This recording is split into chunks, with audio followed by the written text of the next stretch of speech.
La climatització és un element superimportant a l'hora de construir una casa. De fet, el Codi Tècnic de l'Edificació té un apartat dedicat a l'ús d'energies renovables en aquest sentit. Però quins són els 3 sistemes de climatització més eficients?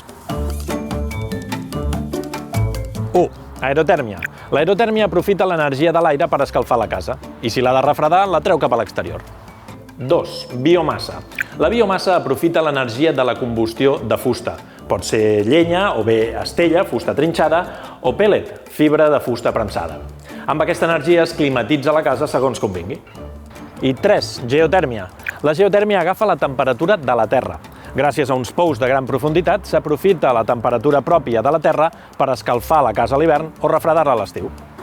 A més, cal tenir molt en compte quin sistema de ventilació farem servir per millorar la climatització. Però això ja ho veurem en un altre vídeo.